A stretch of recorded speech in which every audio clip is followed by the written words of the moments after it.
Baik, sekali lagi selamat pagi bagi kita semua yang di Indonesia dan selamat sore untuk saudara-saudara yang di Amerika. Saat ini kita akan melanjutkan Bible study kita ya, dari buku Everlasting Covenant atau Perjanjian Kekal. Hari ini tanggal 4 Februari ya, tahun 2024. Dan kita sudah di chapter 11 dengan judul Israel, the Prince of God atau Israel seorang pangeran Tuhan. Jadi ini Israel adalah Yakub ya. Israel adalah nama sesudah ada nama baru yang diberikan yang nanti kita akan pelajari hari ini. Jadi sebelumnya Israel ini namanya Yakub atau ya kita kenal semua Yakub. Ini kalau dari judulnya kita lihat ini seorang pangeran Tuhan. Waduh ini bukan sembarangan ya pangeran Tuhan. Berarti latar belakangnya hebat kalau kita lihat ya. Tapi setelah kita mempelajari ini sudah pertemuan keempat ya. Setelah 3 pertemuan kita lihat ini latar belakang pangeran Tuhan ini luar biasa. Dia adalah seorang penipu kalau kita lihat ya. Ini di mana dia menipu kakaknya, menipu ayahnya untuk mendapatkan harta atau bukan harta, hak kesulungan yang memang sudah dijanjikan kepada dia. Dan kita lihat di sini pelajaran-pelajaran apa yang dia dapatkan ketika dia menipu kakaknya ini dan atau menipu bapaknya ini ya, saudara-saudara. Sebentar ya. Hmm. Oke, ini kita lihat ya. Hmm, Jadi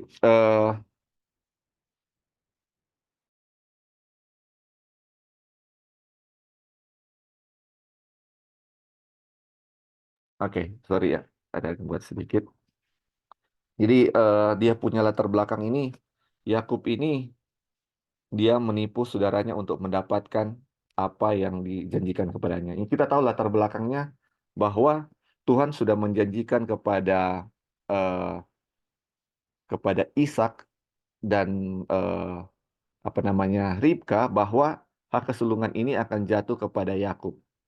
Tetapi secara logika saudara-saudara, logikanya seperti ini. Hak kesulungan itu biasanya diberikan kepada kakak tertua atau anak tertua. Anak tertua yang menjadi berhak mendapatkan apa namanya? Berhak mendapatkan hak kesulungan. Baru namanya hak kesulungan atau birthright ya. Jadi anak tertua lah yang berhak mendapatkan ini. Logikanya bahwa seperti itu anak tertua, sedangkan ini Tuhan berjanji bahwa ini harus diberikan kepada Yakub. Jadi ini janji Tuhan ini dengan logika ini bertentangan ya, sama seperti ketika diberikan janji kepada Abraham bahwa dari Sarah akan mendapatkan anak kan, dari Sarah akan mendapatkan anak. Dan logikanya Sarah ini mandul, Sarah ini sudah tua, nggak bisa mendapatkan anak. Tapi ini janji Tuhan tetaplah janji Tuhan.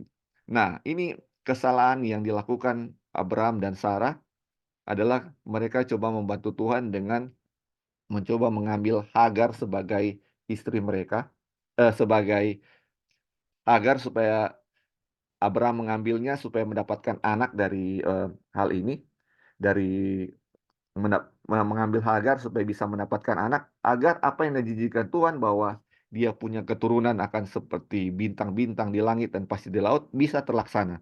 Karena tidak mungkin Sarah bisa melahirkan.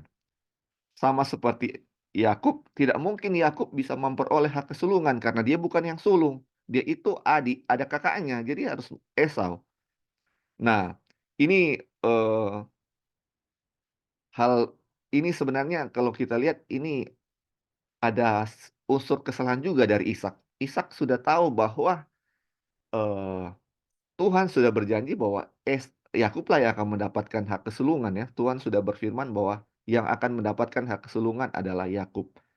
Dan ini harusnya Ishak ini sudah belajar banyak ya dari dia punya pengalaman bahwa dia pun anak yang dijanjikan dari sesuatu yang tidak mungkin dari ibu yang harusnya sudah mati kandungannya dan juga mandul, dan dia bisa melahirkan dia, Ishak, tapi ini tetap dia bilang kepada Esau bahwa Esaulah yang akan mendapatkan hak kesulungan ya, dia sudah berjanji kepada Esau, sedangkan dia tahu Tuhan sudah berfirman bahwa Yakublah yang akan berhak mendapatkan hak kesulungan. Dan kita tahu ceritanya, Yakub berkata kepada Esau, "Berburulah daging buruan, sebab aku akan memberkati engkau." Ishak ini kayaknya melanggar, tidak mentaati apa yang Tuhan firmankan, karena dia punya, apa namanya, adat istiadatnya, harusnya anak yang tertua yang mendapatkan hak kesulungan. Nah, dan hal ini didengar oleh Ribka dan dikasih tahu kepada Yakub. Nah, ini dia sumber masalahnya di sini ya, dia punya latar belakang masalah di sini. Mereka khawatir, ini Tuhan, Ishak akan memberkati Esau dan janji Tuhan tidak bisa terlaksana bahwa Yakublah yang akan mendapatkan birthright ini atau warisan hak kesulungan ini. Jadi, aduh, ini kayaknya janji Tuhan bisa nggak terlaksana ini.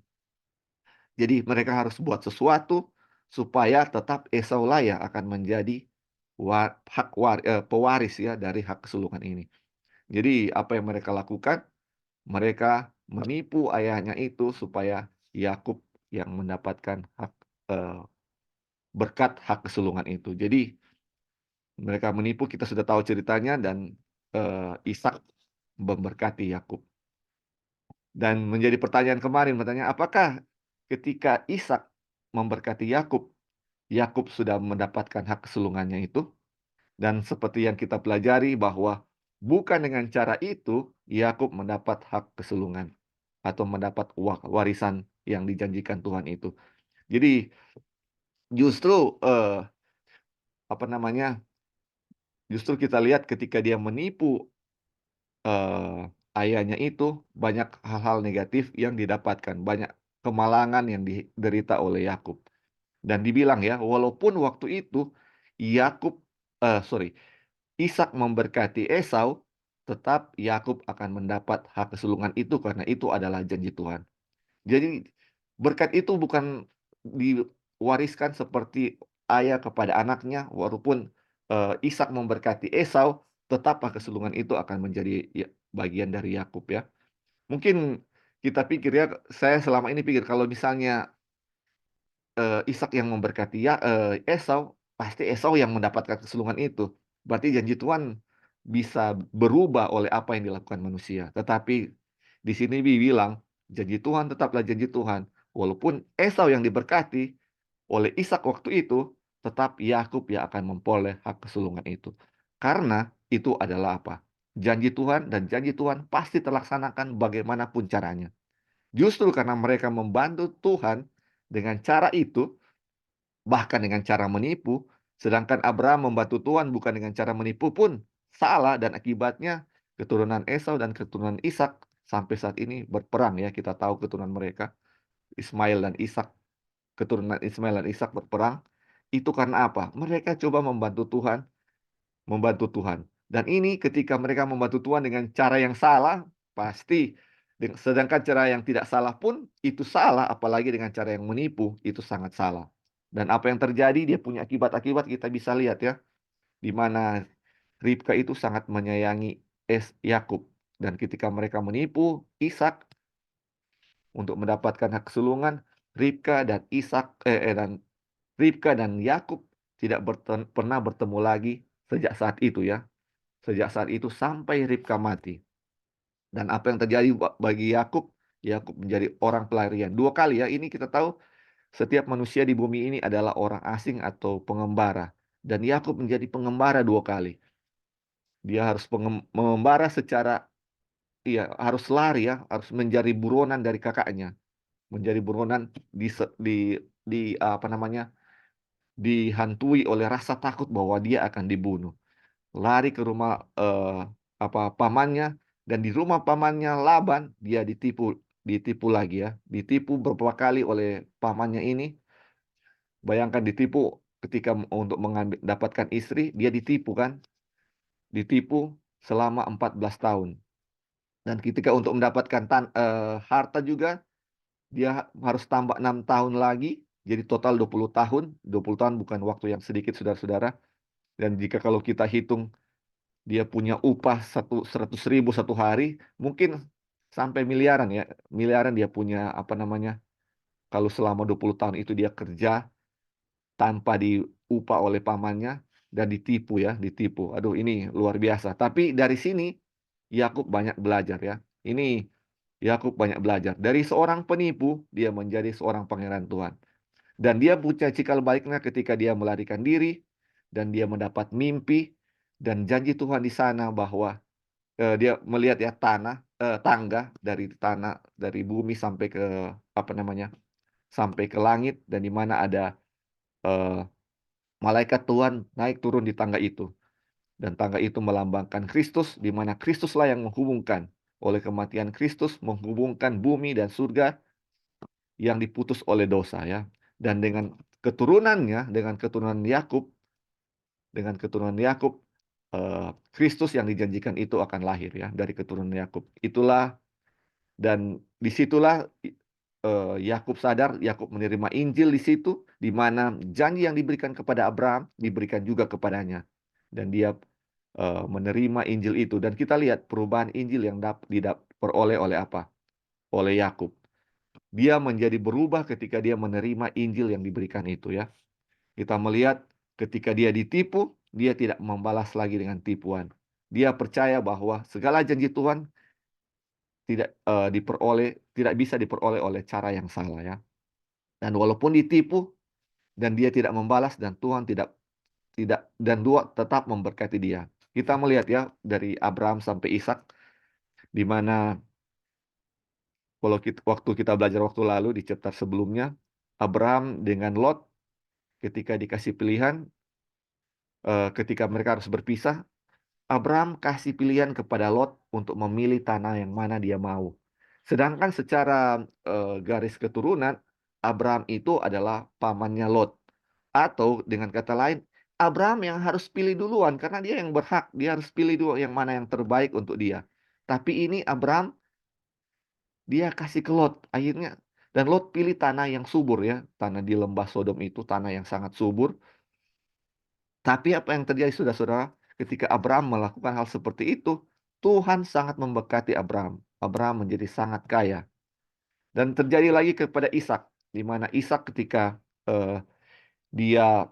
Tuhan suruh pergi ke suatu tempat, dan di tempat itu dia menggali sumurnya, dia menggali sumur yang digali Abraham sebelumnya, tapi orang-orang di situ di tempat itu mengklaim bahwa itu punya mereka. Ishak tidak melawan, dia tetap kasih itu kepada mereka. Dia gali sumur lain. Dia gali sumur lain, tapi orang klaim itu punya mereka lagi. Dia kasih lagi. Dia gali sumur yang lain. Baru setelah itu dia tidak diganggu lagi. Jadi di sini kita lihat ketika dia tidak melakukan hal itu, mencoba kemarin yang dibilang ya, Brother Ebing bilang, ketika tidak mencari suatu keadilan untuk dirinya sendiri, Tuhan eh, apa namanya, orang-orang yang seperti itu diberkati oleh Tuhan ya.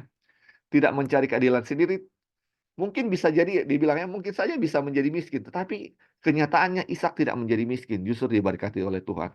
Sama seperti Yakub juga ditipu oleh pamannya beberapa kali, dia tidak membalas, tidak mencari keadilannya sendiri, tetapi dia menyerahkannya semuanya kepada Tuhan. Kita lihat apa yang terjadi.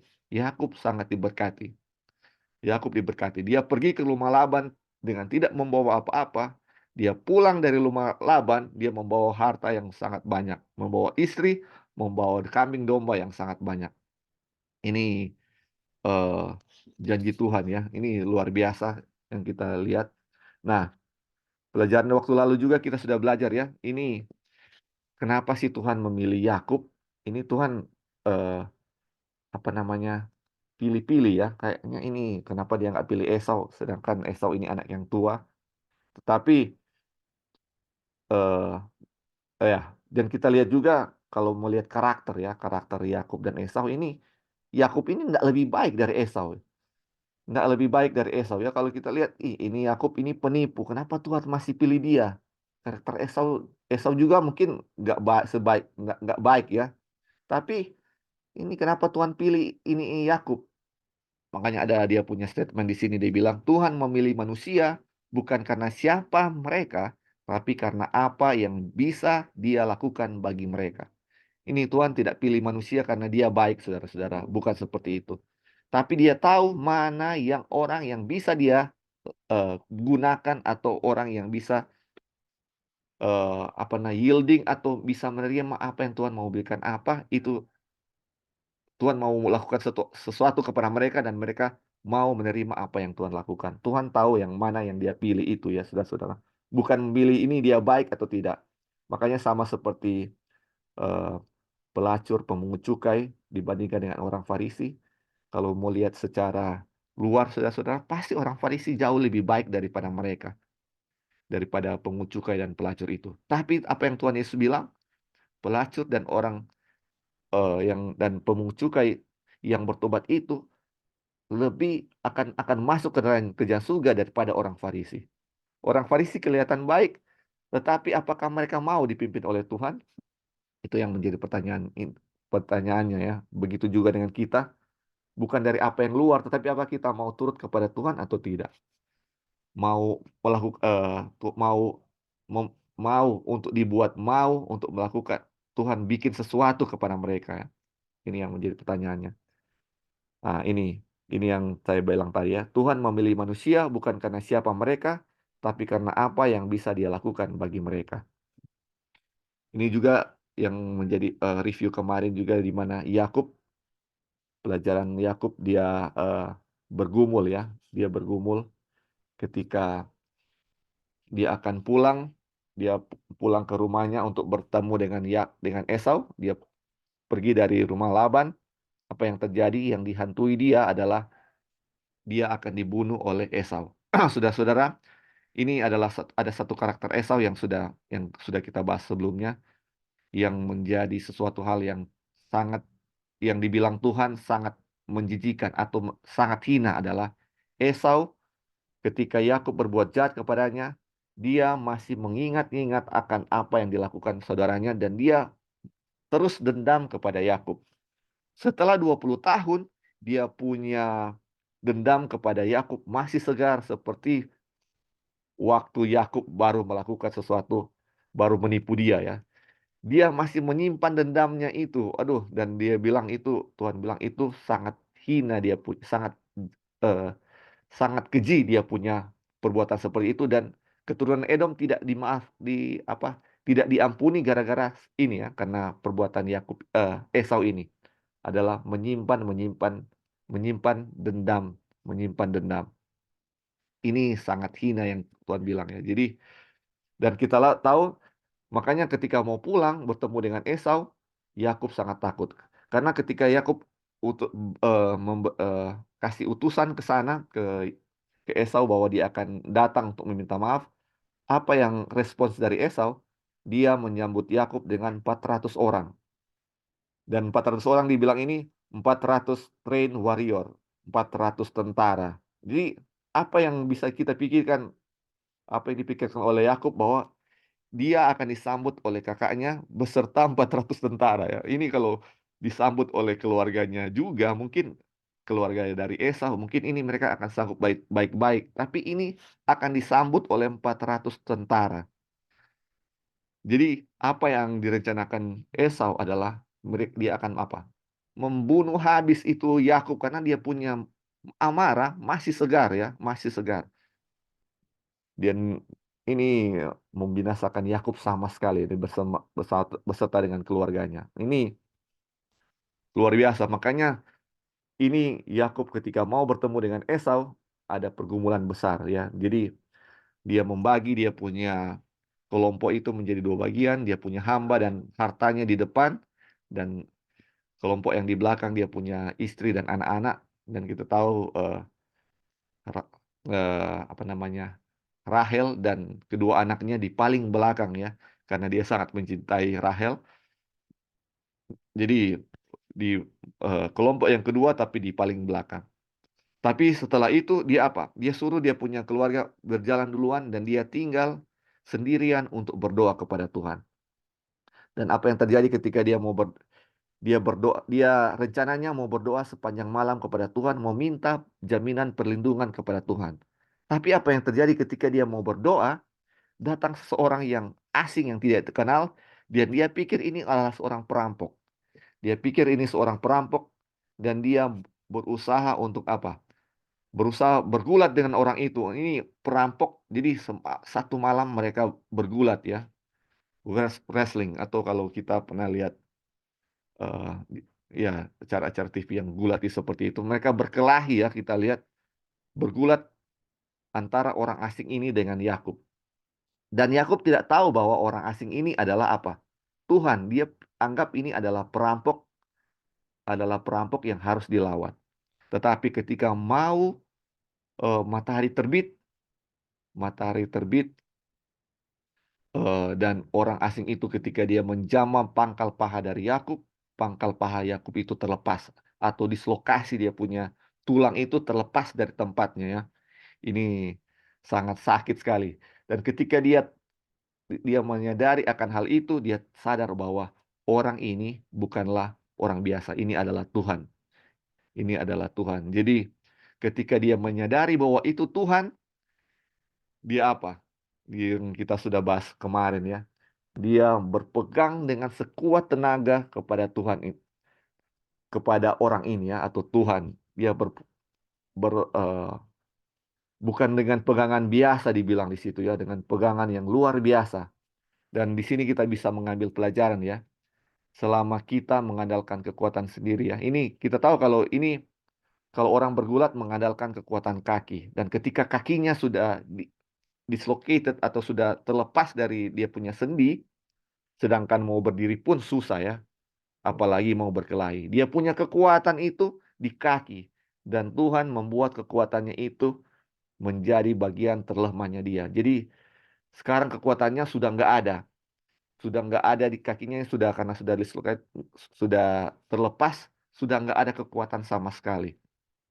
Jadi apa yang kita lihat di sini, Tuhan membuat usaha atau kekuatan kita sama sekali tidak ada lagi ya. Sehingga apa yang bisa kita lakukan adalah bergantung sepenuhnya kepada Tuhan. Ini cerita Yakub ini adalah bagaimana kita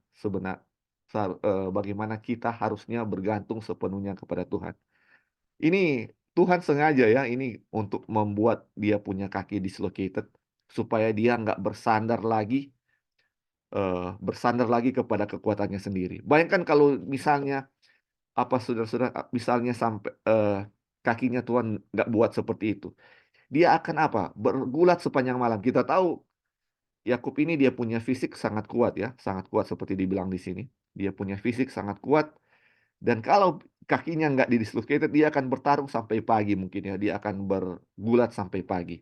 Tapi eh, kita tahu Tuhan membuat kekuatannya hilang, yaitu kakinya dislocated, dan akhirnya ketika dia sadar akan hal itu, dia bergantung sepenuhnya kepada Tuhan. Dan dia tidak mau lepas ke Tuhan, orang itu, atau Tuhan, sebelum Tuhan memberkati dia. Sebelum Tuhan memberkati dia. Jadi dia menunggu ada jaminan dari Tuhan, baru dia mau melepaskan. Jadi makanya setelah hal itu terjadi, baru namanya diganti yang menjadi Israel. Nah, ini yang menjadi pelajaran kita eh, hari ini ya, pelajaran terakhir di chapter ini, dan ini tentang nama baru ya. Jadi yang menjadi pelajaran kita di pertemuan sebelumnya adalah bagaimana kita bergantung sepenuhnya kepada Tuhan, sama seperti Yakub. Dan ini Yakub Strabel ini menjadi garis nubuatan juga ya, akan mengalami hal itu. Dan eh, di pergumulan Yakub ini yang sudah kita pelajari juga kemarin ya, dia masih apakah ada dosa yang Tuhan belum, apakah Tuhan sudah mengampuni dosa-dosanya atau belum? Iya. Dan sambil dia bergumul dengan orang itu yang sebelumnya dia belum tahu kalau itu Tuhan, sambil dia bergumul, fisiknya bergumul, hatinya terangkat kepada Tuhan, hatinya berdoa kepada Tuhan. Aduh, ini lagi bergumul, berdoa. Ini makanya dibilang, aduh, bagaimana kita bisa membayangkan bagaimana dia punya pergumulan Yakub pada malam hari itu ya, dan menjadi ini Jakub Strebel ya, masa kesusahan Yakub waktu itu. Oke, itu yang kemarin kita atau beberapa hari dan waktu lalu kita sudah pelajari, kita sudah review sedikit. Mungkin ada yang mau kasih tanggapan soal, tentang review yang kita sudah pelajari kemarin itu ya? Sebelum kita mulai dengan pelajaran, kita melanjutkan pelajaran untuk hari ini. Ya bro, Silakan Bro, ya. Eh, pelajaran penting sekali yang sempat disinggung Brother Ebing juga kemarin, tidak mencari keadilan. Iya, Ya, sebagaimana yang kita pelajari selama ini, gali sumur di sini diklaim, oh itu punya kita. Ya udah, mereka bisa cari tempat lain, gali lagi diklaim itu punya kita. Mereka tidak mempertahankan apa yang sudah mereka usahakan. Dan mereka tidak mencari keadilan. Nah, itulah yang konteks ini yang menyadarkan saya kemarin waktu saya emosi sama dokter. Saya emosi dengan dokter itu karena istilahnya uh, statementnya sangat sangat sangat apa namanya kurang pas dan uh, apa namanya pokoknya kita sebagai orang tua sakit hati lah, emosi. Saya sempat emosi dan saya ingat statement yang kemarin dan melalui pelajaran ini saya ingat bahwa Ishak bagaimana juga Abraham tidak mencari keadilan, ya. Jadi saya pikir-pikir buat apa saya marah sama dokter, ya. Karena tidak ada keadilan yang bisa kita tuntut di dunia ini. Tidak ada. Jadi buat apa selain kita berdoa? Jadi hal itu menyadarkan saya. Ini sama pelajaran kita saat ini sangat applicable untuk kehidupan sehari-hari ya saudara-saudara. Jadi kalau kita mau ngotot-ngototan, aduh, itu udah bukan bukan bagaimana umat yang disebut umat Tuhan, anak-anak Tuhan berjalan bersama Tuhan. Karena itu kita bisa menjadi kategori membantu Tuhan ya atau jalan sendiri. Karena saya mau emosi marah sama dokter, saya pikir itu saya mau menuntut keadilan kan. Tapi ternyata bukan itu. Biarlah kita percaya dengan iman bahwa kita sudah doakan apapun masalahnya dan biarlah Tuhan yang bertindak. Ya, kalau kita marah sama orang bisa berkelanjutan, kita tidak mencerminkan Kristus dalam kehidupan kita terhadap orang lain. Banyak kerugian sebenarnya kalau hal-hal itu diambil ya. Jadi saya berdoa, saya minta ampun Tuhan, terima kasih. Ampuni saya sudah sempat emosi dan terima kasih untuk pelajaran-pelajaran seperti ini, sangat apa namanya applicable dalam kehidupan setiap hari. Thank you bro. ya. Terima kasih. Wah, mungkin ada lagi yang mau tambahkan? Iya, oke. Jadi dari pergumulan Yakub ini ya kita banyak belajar ya, di mana kita tahu ya waktu mereka lagi bergumul, orang itu yang kita sudah tahu bahwa itu Tuhan atau malaikat bilang, biarkan aku pergi ya, biarkan aku pergi. Atau dengan kata lain, Yakub lepaskan peganganmu, biarkan aku pergi ya. Ini tapi kata-kata sebelumnya karena hari sudah mau pagi ya atau sudah mau terbit. Ini kalau kita lihat kayaknya hari, malam sudah berlalu, sudah mau siang ya, kalau kita lihat sudah mau pagi. Ini kalau kita lihat atau, apa namanya, sun sun matahari sudah mau terbit. Ini kalau kita lihat, kalau kita, eee, ini dengan nubuatan ini kayak hari sudah mau bukan berakhir ya, ini sudah matahari sudah mau muncul atau kayak Sunday Law sudah mau keluar atau, eee, akhir dari dunia ini sudah akan ada ya. Ini kayak Tuhan bilang, "Lepaskan aku, biarkan aku pergi." Ini, nggak usah bergantung lah ya istilahnya seperti itu ya. Tetapi kita tahu ini kata-kata Tuhan ini seperti ini, "Biarkan aku pergi," hanya untuk menguji Yakub kan, karena Tuhan tidak rela meninggalkan siapapun. Ini, eee, sebenarnya Tuhan dalam hatinya ini cuma menguji ya, sebenarnya dalam hatinya, "Yakub, jangan pernah lepaskan kamu punya pegangan kepadaku ya, karena hanya dengan itu kamu bisa mendapatkan keselamatan."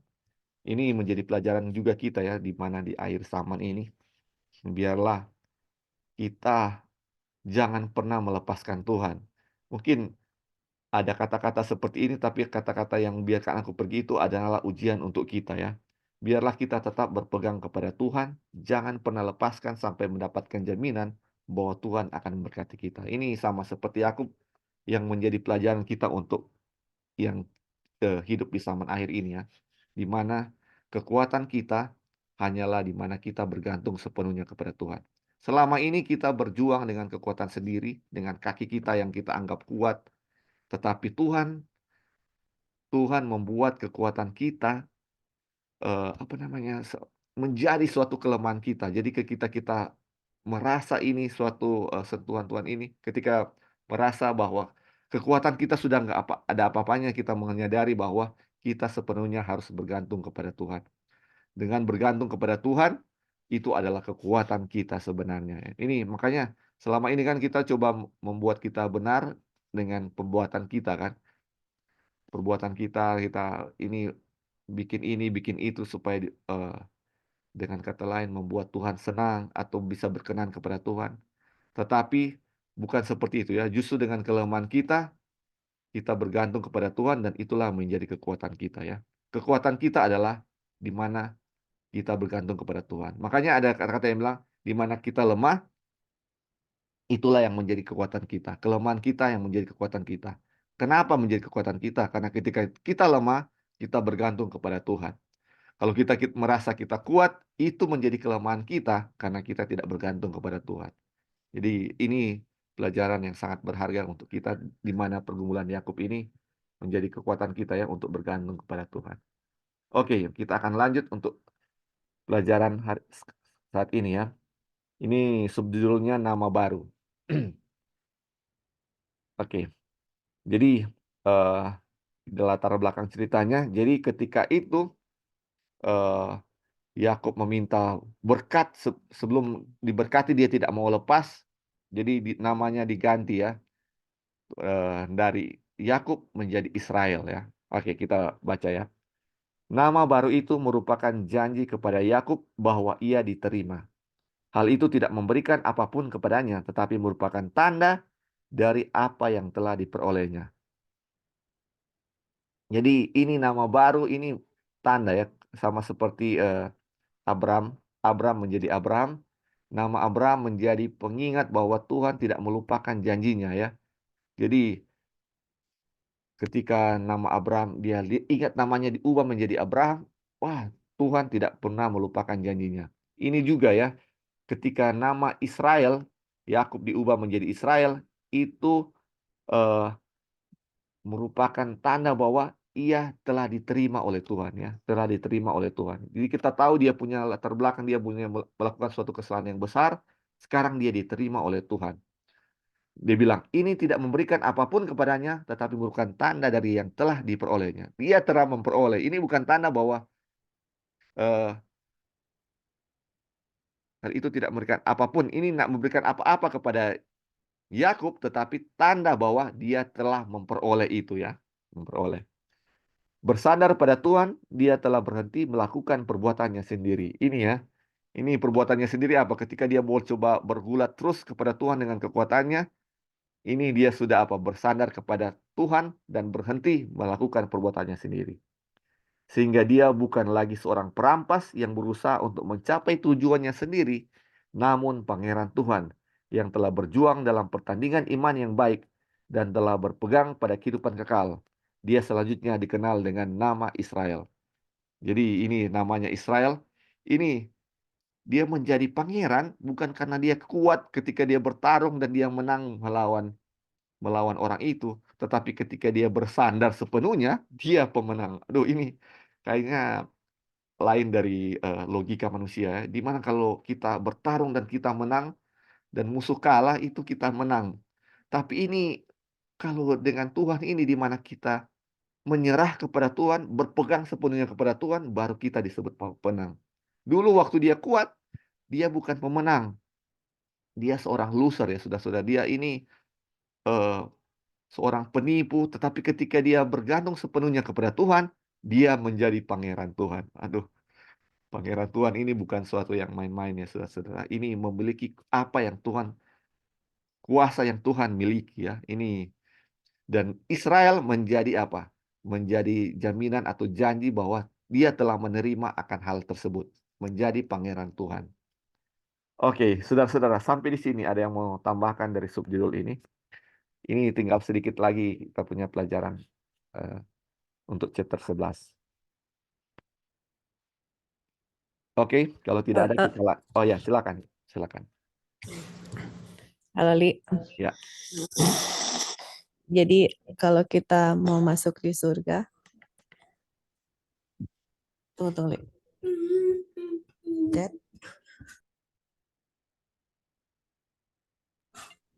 Ya kalau kita masuk di surga, masing-masing kita akan mempunyai nama baru kan? Iya, iya. Betul.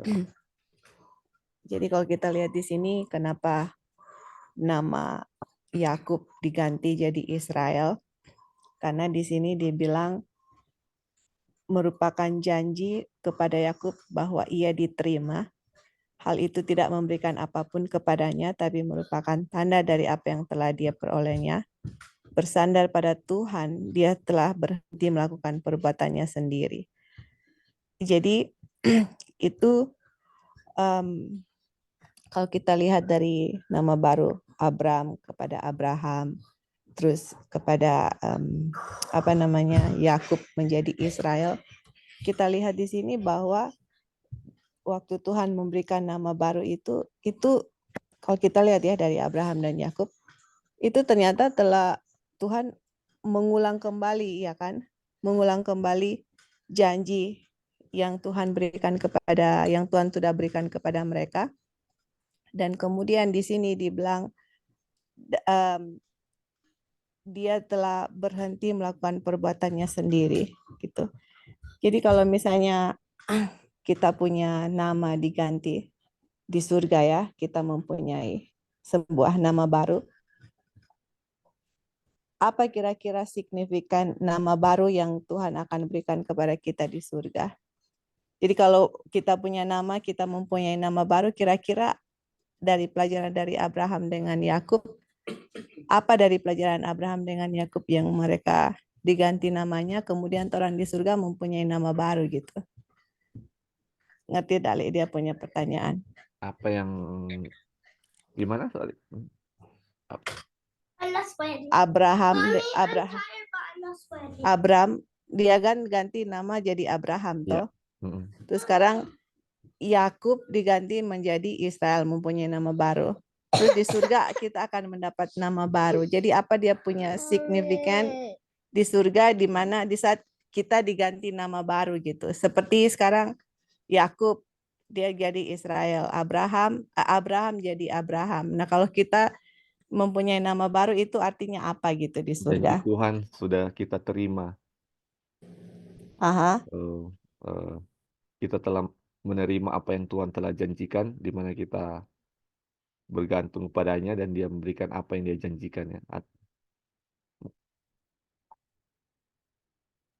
Dan kita telah berhenti untuk melakukan perbuatan kita sendiri. Iya. Ya kan? Iya. Iya, berarti kita yang untuk masuk di surga itu kita akan mempunyai pengalaman seperti Abraham dengan Yakub gitu. Iya kan? Iya. Karena di mereka punya nama baru ya. Kalau misalnya kita lihat Yakub diganti kepada Israel. Kenapa dia akhirnya namanya diganti? Karena dulu untuk janji Tuhan mau diberikan kepada dia berusaha untuk melakukan dengan perbuatannya sendiri. Ya kan? Tapi sekarang waktu namanya diganti, itu dia sudah bersandar kepada Tuhan dan dia berhenti melakukan perbuatannya sendiri. Jadi orang-orang yang masuk di surga, yang namanya diganti, mereka punya kehidupan itu sama seperti Abraham dengan Yakub. Apa yang Tuhan sudah janjikan kepada kita semua, dan kita sudah tahu kan itu everlasting covenant, perjanjian kekal. Ya kan? Tanah, everlasting possession.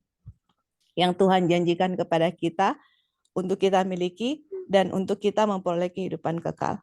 Tetapi untuk memperoleh itu bukan dengan perbuatan-perbuatan kita sendiri. Tapi kita sudah berhenti untuk melakukan perbuatan sendiri untuk Tuhan menepatinya dalam hidup kita. Jadi artinya apa? Kita bergantung bersandar kepada Tuhan sepenuhnya bahwa Tuhan akan melakukan dalam diri kita. Dan kemudian dalam kehidupan kita itu akan dimanifestasi seperti Abraham dengan Yakub. Apa manifestasi yang kita bisa lihat dalam kehidupan mereka? Yaitu mereka punya tindakan dengan orang lain, tidak membalas kejahatan dengan kejahatan, mereka tidak diperlakukan dengan adil, mereka tidak balas dengan adil. Itulah manifestasi yang mereka sudah nyatakan dalam kehidupan mereka sendiri, dan mereka membiarkan Tuhan untuk menepati janji dalam kehidupan mereka sendiri dan tidak berusaha untuk melakukan pekerjaan usaha-usaha sendiri untuk Tuhan menepati janjinya. Itulah signifikannya nama-nama yang kita lihat yang Tuhan ganti dari Abraham kepada Abraham, sekarang Yakub menjadi Israel, dari seorang yang pembohong atau perampas sekarang menjadi seorang yang tidak membalas akan kejahatan yang dilakukan Laban kepada dia. Dia tidak merampas, dia tidak menipu lagi. Itu kita lihat terjadi perubahan dalam kehidupan mereka, dan kita lihat kenapa perubahan itu terjadi, ya kita sudah belajar waktu lalu ya. Kemarin itu terjadi karena ada Injil yang merubah kehidupan mereka. Jadi orang-orang yang masuk dalam ke surga, mungkin misalnya contoh ya, nama saya misalnya Joy. Saya di dunia ini penuh dengan segala macam apalah, you name it gitu. Terus kemudian di surga saya mempunyai nama baru. Jadi dari saya punya kehidupan yang dulunya A, Tuhan ganti B, itu adalah satu tanda di mana saya punya kehidupan sudah dirubahkan oleh Injil, dan yang mana sebelum saya menerima Injil, saya berusaha untuk melakukan sesuatu lah dengan usaha-usaha sendiri, mau apalah seperti itu.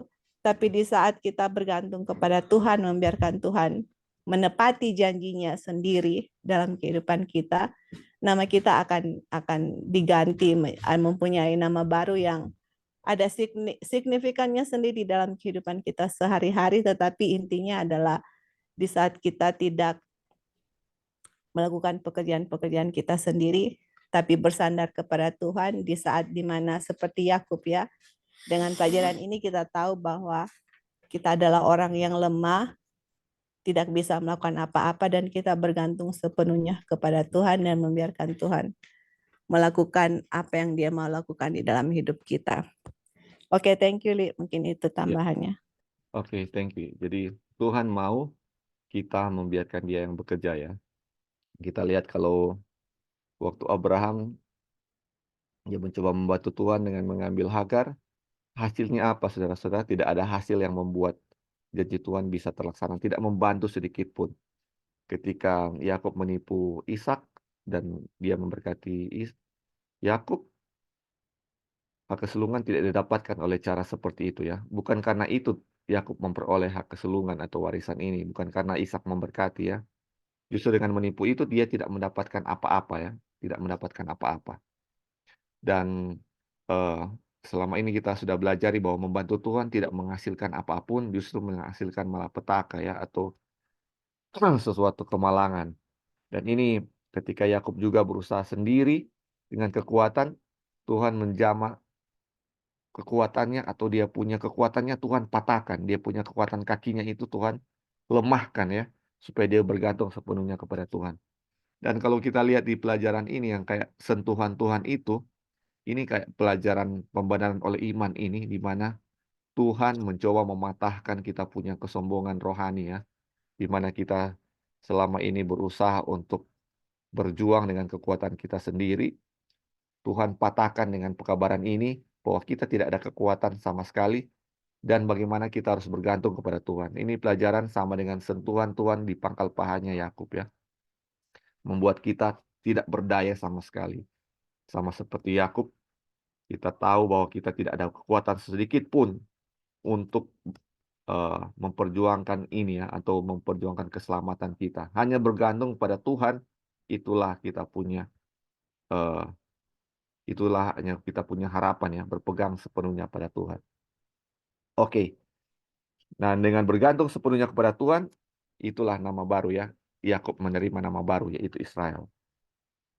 Oke, kita lanjut ya. Kuasa dengan Tuhan dan dengan manusia. Sekarang dia bisa pergi untuk menemui saudaranya. Ini setelah mendapat jaminan, namanya sudah diubah, dan dapat jaminannya adalah dia sudah kasih nama bahwa Tuhan sudah memberkati dia. Ini dia bisa pergi menemui saudaranya. Dia yang telah melihat Tuhan dengan muka, Tuhan muka dengan muka, tidak perlu takut dengan manusia. Aduh, dia yang memiliki kuasa dengan Tuhan pasti akan menang dengan manusia. Inilah rahasia dari kuasa. Ini saudara-saudara, ini ketika kita sudah bersama Tuhan, ini tidak ada manusia yang perlu kita takutkan ya. Biarlah hamba Tuhan tahu bahwa jika dia ingin memiliki kuasa dengan manusia, dia harus lebih dahulu bisa menang dengan Tuhan. Ini harus menjadi catatan kita ya. Kalau kita ingin memiliki kuasa dengan manusia, kita harus lebih dahulu menang dengan Tuhan. Dia harus mengenal Tuhan dan berbicara dengan dia muka dengan muka. Untuk itu Tuhan berkata, aku akan memberimu kata-kata hikmat yang tidak akan dapat dibantah atau dilawan oleh semua musuhmu. Ini, saudara-saudara, ini bicara muka dengan muka ini kayak seorang teman berbicara kepada temannya. Mungkin kita nggak sama dengan Yakub yang bertatapan seperti itu ya, berpegang secara langsung. Tetapi kita bisa melakukan ini dengan doa, dengan hubungan kita dengan Tuhan ya. Dengan kita bisa melakukan hubungan ini, atau kita bisa menang dengan Tuhan, tidak perlu kita takut oleh kuasa manusia. Stefanus mengenal Tuhan dan menjalin persekutuan dengannya, dan para pembenci kebenaran tidak dapat menolak hikmat dan roh yang dengannya ia berbicara. Kalau begitu, alangkah ada kuasa Tuhan bagi mereka yang hatinya terbuka untuk menerima kebenaran. Ini kita baca lagi ya. Perhatikan baik kata-kata. Sebagai seorang pangeran, engkau mempunyai kekuatan dengan Tuhan. Itu bukan kekuatan melawan Tuhan, tetapi kekuatan dengan Tuhan. Yaitu iman, Yakub mengangkatnya ke tahta Allah dan menjadikannya bagian dari kuasanya. Yesus bagi kita adalah kuasa Allah. Orang yang akan berjuang melawan Tuhan tidak memiliki kekuatan sama sekali, karena kekuatan hanya milik Tuhan. Tetapi dia yang akan sepenuhnya menyerah pada Tuhan diberikan kekuatan ilahi. Di dalam dia adalah kekuatan Tuhan sendiri dimanifestasikan. Jadi ini Yakub menjadi seorang pangeran Tuhan dan memiliki kekuatan Tuhan ya. Ini kekuatan Tuhan. Bukan dia memiliki itu bukan ketika dia melawan Tuhan dengan kekuatannya sendiri, tetapi ketika dia menyerah, berpegang sepenuhnya kepada Tuhan, dia memiliki kekuatan Tuhan ini menjadi seorang pangeran Tuhan. Dan ini dia bilang, Yesus bagi kita adalah kuasa Allah. Jadi ini dia memiliki kuasa Allah ketika dia berpegang sepenuhnya kepada orang ini atau kepada Tuhan ya. Oke, saudara-saudara mungkin ada yang mau tambahkan sejauh ini?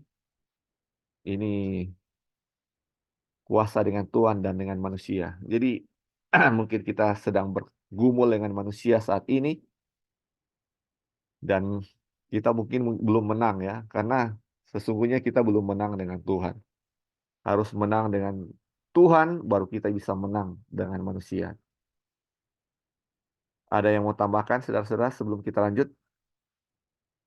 Oke, kita lanjut. Kalau Ya, oke, silakan nih. nah, kita cuman waktu lalu kita berpikir kok kenapa Yakub bisa menang melawan Tuhan gitu. Iya, kuat sekali dia. Emangnya dia lebih kuat dari Tuhan.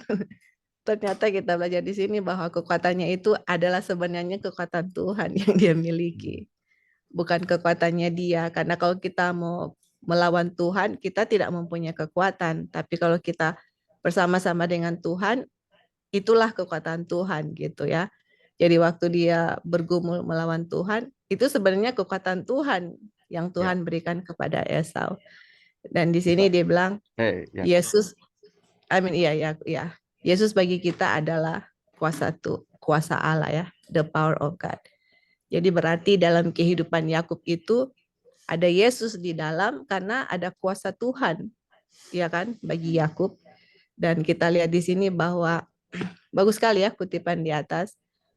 Setelah dia bertemu muka dengan Yesus, sekarang dia udah nggak takut lagi ya untuk bertemu dengan Esau. Jadi satu pelajaran dalam kita punya kehidupan sehari-hari. Mungkin kenapa kita takut gitu ya, ada deal dengan orang lain lah atau apalah, kita nggak tahu ya, kita punya masalah pribadi-pribadi apa. Tapi kita ternyata dengan pelajaran ini kita lihat bahwa ketakutan itu karena kita sendiri belum menang ya, Iya. belum ada pergumulan dengan Tuhan yang mana kita ada satu pergumulan dengan Tuhan dan kita tahu dalam pergumulan itu kita ada komunion dengan Tuhan atau di mana kita merasakan bahwa Tuhan sudah memberkati kita seperti itu. Nah, di saat kita belum mengalami seperti itu, disitulah kita mungkin takut atau khawatir atau anything ya untuk menghadapi kita sama manusia. Tapi di saat kita sudah bergumul dengan Tuhan, kita tahu bahwa Tuhan sudah memberkati kita. Sekarang kita tidak takut lagi. Kenapa? Karena kita akan pergi dengan siapapun, karena kita tahu ada kuasa Tuhan yang menyertai kita. Ada Injil. Injil, gospel is the power of God. Ada Injil di dalam diri kita yang kalau kita mau menghadapi siapapun, itu kita tidak akan takut karena kita tahu Tuhan ada bersama-sama dengan kita. Oke, thank you, Li. Ya, oke, terima kasih. Jadi memang memang seperti dia. Jadi ketika kita seperti Yakub, ketika dia menyerah kepada Tuhan, itulah kekuatannya ya. Dan Tuhan mau semua kita menyerah kepadanya ya. Jangan mengandalkan kekuatan kita lagi ya. Oke, terima kasih. Kita lanjut ya. Dalam kisah Yakub ini, kita belajar sekali lagi bagaimana warisan yang dijanjikan Allah kepada Abraham dan keturunannya akan diperoleh. Itu hanya dengan iman. Pertobatan dan iman adalah satu-satunya sarana untuk keselamatan. Tidak ada cara lain yang bisa diharapkan untuk mendapat bagian dalam warisan. Seluruh keselamatannya terletak pada ketergantungannya pada janji Allah. Dan dengan demikian, dia sepenuhnya menjadi bagian dari sifat ilahi. Aduh ini. Dengan demikian, dia sepenuhnya menjadi bagian dari sifat ilahi. Ini ya, kita belajar dari kisah Yakub ini. Bahwa hanya oleh iman ya. Dia percaya dengan iman bahwa ini cuma dengan kuat Tuhan saja yang bahwa dia bisa memperoleh warisan itu.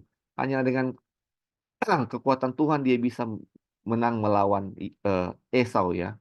Jadi dia bergumul karena dia takut dia akan dibunuh. Dia bergumul kepada Tuhan. Dan bagaimana Tuhan membuat dia apa?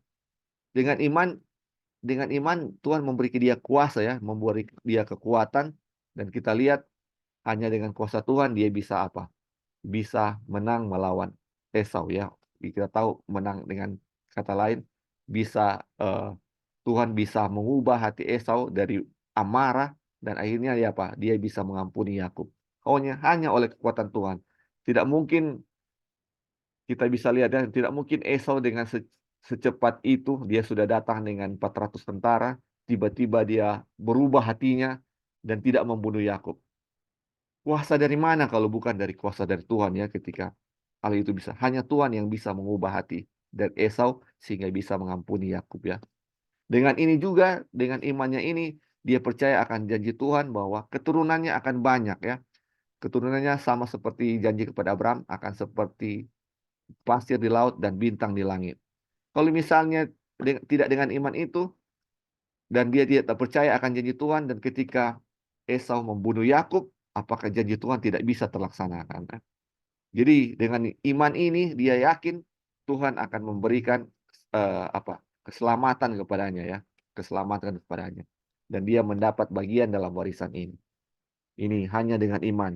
Dia bertobat ini, pertobatan dan iman adalah satu-satunya sarana untuk keselamatan. Dia bertobat akan kesalahannya, dia Ini dia pergumulan kan, apakah Tuhan sudah mengampuni dia, mengampuni akan kesalahannya atau enggak ya? Ini pergumulannya sepanjang malam itu ya. Dia berdoa, meminta perlindungan dan pertobatan ya, bertobat kepada Tuhan. Oke, mungkin ada yang mau tambahkan sampai di sini? Ini kita tinggal ini sedikit lagi dan akan selesai. Tinggal 2 subjudul. Oke, kita lanjut ya. Ini siapa orang Israel? Ini Yakub atau Israel ya. Siapa ini orang Israel? Kita juga belajar siapa itu Israel. Nama itu diberikan kepada Yakub sebagai tanda kemenangan yang diperolehnya dengan iman. Ini Yakub ini, Israel ini sebagai tanda kemenangan yang diperoleh dengan iman. Hal itu tidak menganugerahkan rahmat apapun kepadanya, tetapi merupakan tanda rahmat yang sudah dimiliki ya. Ini bukan tanda bahwa tapi ini tanda bahwa apa? Sudah dimiliki rahmat itu ya. Jadi hal itu akan dianugerahkan kepada semua orang yang menang melalui iman dan tidak kepada orang lain. Ini kita juga adalah orang Israel kalau kita ini apa ya? Ini tanda ya, kita menerima tanda ini kalau kita memiliki iman dan kita ini adalah orang Israel ya. Dan kalau kita tidak memiliki iman, ini bukan sebagai orang Israel ya, kita lihat seperti ini. Disebut orang Israel tidak berarti apa-apa bagi siapapun. Bukan nama yang membawa berkat, tapi berkat yang membawa nama. Sebagaimana Yakub tidak memiliki nama itu secara alami, maka tidak ada orang lain juga yang bisa. Jadi kalau bilang ini ya, bukan karena nama Israel kita mendapat berkat, tapi karena kita sudah menerima berkat, dan itulah yang membawa nama Israel ya. Jadi bukan nama yang dibanggakan, tetapi berkat itu, dan oleh karena berkat itu, makanya ada nama itu ya. Jadi kita harus bisa membedakan nama dan apa yang berkat yang didapat dan kita memperoleh nama itu ya. Orang Israel sejati adalah dia yang tidak ada tipu daya. Hanya orang seperti itu yang berkenan kepada Tuhan, tetapi tanpa iman tidak mungkin berkenan kepada dia. Jadi orang Israel adalah tidak ada tipu daya. Ini kita tahu masa lalu Yakub adalah penuh dengan tipu daya. Dan dia Yakub menjadi Israel tanpa tipu daya. Dulu sangat penuh dengan tipu daya. Sekarang setelah dia bergantung sepenuhnya kepada Tuhan tanpa ada tipu daya ya. Tanpa ada tipu daya. Oke, jadi hanya orang Israel yang memiliki iman pribadi kepada Tuhan. Tidak semua orang Israel yang berasal dari Israel, tetapi anak-anak perjanjian diperhitungkan sebagai benih. Jadi ini bukan Israel secara sebenarnya literal ya ini, yang makanya disebut Israel. Kita pun bukan orang Israel pun bisa disebut Israel kalau kita memiliki iman kepada Tuhan. Dan orang Israel asli yang mungkin keturunan Yahudi sana itu tidak semua Israel ya saudara-saudara, karena tidak memiliki iman. Jadi tidak semua yang disebut Israel, tidak semua orang Israel berasal dari Israel ya. Jadi Israel itu kita bisa dapatkan karena memiliki iman ya. Karena ada iman makanya disebut Israel. Bukan karena orang Israel baru kita bisa memiliki iman, bukan seperti itu ya. Oke. Mudah-mudahan kita bisa mengerti. Ada tambahan saudara-saudara atau pertanyaan sampai di sini? Sebelum kita baca kutipan terakhir. Ya, Li. Ya, silakan. Jadi kita lihat nama Israel di sini ya, yang tadi sudah diterangkan di atas mengenai perubahan nama. Dan kalau kita baca di buku Wahyu, kita masing-masing akan diberikan nama baru. Dan tidak ada orang yang mengerti nama itu selain kita sendiri yang tahu nama itu. Nah, sekarang cerita Yakub waktu dia ganti nama. Yakub yang tahu kenapa namanya diganti dari Yakub menjadi Israel, karena dia dulu seorangnya penipu kan. Ya kan, tapi sekarang tidak penipu. Dan di sini yang Lali kasih warna merah, dia bilang orang Israel sejati adalah dia yang tidak ada tipu. Karena cerita Yakub begitu, penipu. Dan kita lihat di bahasa Inggrisnya kan whom is no guile. Kalau kita lihat karakteristik 144.000, in his mouth there is no guile in his mouth. Enggak ada penipu di mulutnya. Iya. Dan mereka itu adalah orang-orang sejati, orang-orang Israel ya. Makanya kan di sini bilang tidak semua orang Israel adalah yang berasal dari Israel. Jadi istilahnya orang Israel sejati adalah tidak ada tipu. Walaupun saya keturunan Abraham, langsung Ishak, Yakub, saya mempunyai keturunan dari Israel, bukan berarti saya orang Israel yang sejati. Karena yang benih yang diperhitungkan itu, anak-anak perjanjian yang diperhitungkan itu adalah orang Israel sejati. Orang Israel yang secara literal belum tentu dia menjadi seorang Israel yang sejati. Orang Israel sejati itu adalah orang-orang yang sudah tidak ada tipu di mulutnya. Dan kemudian kita lihat ya, nama Yakub tadi dibilang, nama itu diberikan kepada Yakub sebagai tanda kemenangan yang diperolehnya dengan iman. Ini berbicara mengenai iman ya, yang mana dengan iman Yakub bisa menang, dengan iman dia tahu bahwa janji itu akan diberikan kepada dia, bukan dengan usaha sendiri, tapi dengan iman. Dan kita juga anak-anak Israel yang akan mendapatkan warisan yang disebut kita adalah the seed atau benih itu. Warisan itu kita hanya bisa dapat peroleh dengan iman. Dan hanya dengan imanlah kemenangan itu bisa diperoleh. Hanya dengan imanlah Yakub bisa menang, dan kita juga ya orang-orang Israel sejati, hanya dengan iman kita bisa menang. Makanya ini kan pelajaran righteousness by faith, hanya iman. Iman ditekankan sekali lagi, bukan dengan perbuatan, bukan dengan kekuatan kita sendiri, tapi dengan kekuatan Tuhan yang kita bisa peroleh dengan iman. Oke, thank you, Li. Ya, terima kasih. Mungkin ada lain lagi mau tambahkan? Oke.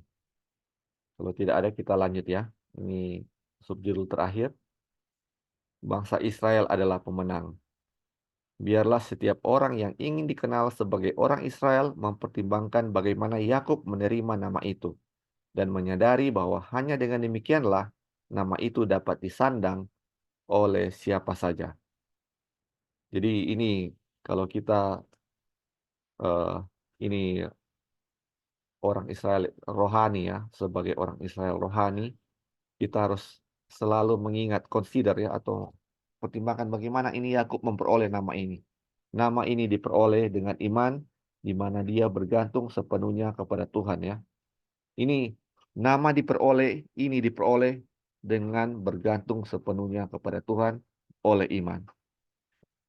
Kristus sebagai benih yang dijanjikan telah melalui perjuangan yang sama. Dia bertarung dan menang melalui kepercayaannya pada firman Bapa. Dan karena itu dia adalah Raja Israel yang benar.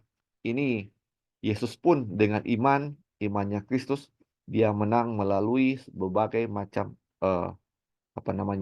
percobaan yang dialami di dunia ini ya. Banyak sekali yang kita tahu yang dia alami. Dan dia menjadi apa? Raja Israel yang benar. Menjadi Raja Israel. Yakub pun mengalami hal demikian. Banyak tantangan yang dia alami. Dan dia menjadi apa? Pangeran Israel ya. Pangeran Israel, pangeran Tuhan. Yesus menjadi Tuhan dan dia menjadi pangeran. Karena sama-sama mereka apa? Menang melalui apa? Menang melalui pertarungan atau dia punya perjuangan. Mereka melawan apa tantangan-tantangan yang mereka lewati ya, di mana mereka sepenuhnya bergantung kepada Tuhan. Kristus pun di dunia ini selalu bergantung kepada Tuhan, kepada Bapa. Sedikit-sedikit dia berdoa kepada Bapa. Dia, ke dalam tanganmu kuserahkan semuanya. Ini ke dalam tangan Tuhan. Yesus lakukan, Bapa dia serahkan semua ya, dia punya permasalahan. Sama seperti Yakub, dia menyerahkan sepenuhnya kepada Tuhan, bergantung sepenuhnya kepada Tuhan dan menjadi pangeran ya. Begitu juga dengan kita saudara-saudara, mau jadi umat Tuhan, pangeran Tuhan, menjadi anak-anak Tuhan, harus sepenuhnya bergantung apa? Kepada Tuhan. Hanya orang Israel yang akan berbagi kerajaan dengan dia. Karena orang Israel adalah pemenang dan janjinya adalah barang siapa menang, ia akan kududukan bersama-sama dengan aku di atas tahtaku. Sebagaimana aku pun telah menang dan duduk bersama-sama dengan Bapakku di atas tahtanya. Ini barang siapa yang menang. Orang yang menang akan duduk apa? Bersama-sama dengan Tuhan di tahtaku, di tahta kerajaan surga ya. Orang yang menang akan bersama-sama dengan Tuhan Hanya yang menang, saudara-saudara, hanya yang menang. Dan kita sudah tahu bagaimana caranya Yakub menang. Yaitu apa? Bukan bergumul dengan kekuatannya, yang kita tahu memang Yakub kuat secara fisik, tetapi bukan dengan itu dia menang. Dia menang ketika dia apa? Berserah sepenuhnya kepada Tuhan. Bergantung sepenuhnya kepada Tuhan. Ketika dia memeluk Tuhan dengan sepenuh tenaga, dengan kekuatan yang tidak biasa, yang bukan dengan pegangan yang biasa, disitulah dia menang. Inilah menjadi kunci kemenangan bagi kita, di mana kita berpegang sepenuhnya kepada Tuhan. Betapapun beratnya masalah yang kita alami, kita hadapi, pergumulan kita ya. Ini pergumulan melawan orang yang kuat, bukan Yakub bergumul dengan orang yang kuat itu bukan pergumulan yang biasa, pergulatan yang sangat hebat ya. Orang itu kuat sekali. Tetapi kita tahu dengan bergantung sepenuhnya kepada Tuhan, itulah dia menang di situ. Bukan ketika melawan, tetapi bergantung, menyerah kepada Tuhan, atau yielding ya, ini bahasa Inggrisnya, atau surrender kepada Tuhan, disitulah kunci kemenangan kita. Baik, sampai di sini kita punya pembahasan. Untuk chapter 11, banyak hal yang kita bisa pelajari di sini dan mendapat banyak berkat dari pelajaran ini. Mungkin sebelum tutup, kita mungkin ada doa, ada tambahan pertanyaan atau sanggahan dari teman-teman. Dipersilakan sebelum kita berdoa. Ya, silakan, Bro. Iya, Bro. Jadi Ya. sejak saya baca review di chapter 11 ini dari awal, ini bobotnya luar biasa sekali. Jadi benar memang banyak pelajaran yang bisa kita petik dari apa yang sudah kita pelajari ini. Dan ini seperti saya bilang tadi, applicable sekali dalam kehidupan sehari-hari. Ya. Dan inilah ya kebutuhan kita yang kita perlukan, ya. Mengetahui bagaimana jalan-jalan Tuhan yang terjadi atas hamba-hamba Tuhan di masa lalu. Pengalaman mereka ketika menang dari setiap ujian, bagaimana caranya mereka bergantung kepada Tuhan, bagaimana iman mereka dipertebal, diperbanyak, bagaimana iman mereka diperkuat. Itu kita dapat gambaran dari chapter 11 ini, puji Tuhan. Dan sekali lagi saya mau bilang bahwa hati-hati ketika kita berdoa minta pertambahkan iman kita ya. Nah, ketika ada ujian-ujian datang, kita lihat ya di sini bahwa Tuhan sedang menjawab doa kita. Ya. Kita minta pertambahkan iman, Tuhan kasih tambah ujian. Ya. Ini sesuai pengalaman pribadi yang saya lihat. Jadi minta dipertambahkan iman, Tuhan kasih ujian. Ujian sana sini, silih berganti, ya. Bahkan kalau pakai bahasa Manado kita bilang tidak ada nat, tidak ada jeda. Jadi terus bertubi-tubi itu ujian datang. Dan kita yang Tuhan izinkan belajar pelajaran everlasting covenant ini, perjanjian kekal ini, ya, melihat lebih dalam ternyata bukan sekedar judul perjanjian kekal. Setelah masuk di dalamnya dari chapter 1 dan sampai sekarang chapter 11 Tuhan izinkan kita ada di sini dan minggu depan sudah masuk chapter 12. Ini kita melihat semua Tuhan punya cara bekerja. Cara kerja Tuhan terhadap masing-masing kita pribadi lepas pribadi. Dan ini pelajaran sangat penting dan terpujilah nama Tuhan dengan pelajaran-pelajaran ini. Dia mau saudara dan saya menjadi pemenang sebagaimana Abraham. Baik kita pernah gagal, baik kita pernah salah, ya. Tapi semua itu Tuhan juga izinkan supaya kita bisa melihat kebenaran di masa sekarang. Melalui apa? Melalui firman-Nya, bukan melalui human wisdom, bukan melalui kebijaksanaan kata-kata mutiara manusia, bukan, tapi melalui kata-kata yang keluar dari mulut Tuhan. Ya. Puji Tuhan, terima kasih untuk Bible study hari ini, brother. Dan Tuhan dimuliakan. Puji Tuhan. Jadi pelajaran ini pembenaran oleh iman yang ada yang elewat kutip ya. Jadi ini membawa pembenaran kita ini ke dalam debu ya, pembenaran diri kita ke dalam debu. Ini sama juga dengan ketika Yakub, dia punya kekuatan dipatahkan di kakinya dan sehingga menjadi lemah. Dan disitulah kita berserah kepada Tuhan, sama seperti ini juga. Ketika mempelajari ini, kita punya kebenaran diri, kita punya perbuatan, pembenaran, membuat pembenaran oleh perbuatan ya. Kita kadang-kadang dengan perbuatan kita membuat supaya Tuhan senang kepada kita, itu dipatahkan dan kita sepenuhnya bergantung kepada Tuhan dan biarlah Tuhan yang berperang atau melakukan segala sesuatunya bagi kita ya, bukan dengan kekuatan kita. Ini pelajaran-pelajaran sepanjang chapter 11 ini bagaimana kita mau menyerahkannya diri kita kepada Tuhan sepenuhnya ya, saudara-saudara. Ya, terima kasih juga Kak Dolphin. Mungkin ada lagi yang sebelum mau tambahkan sebelum kita tutup?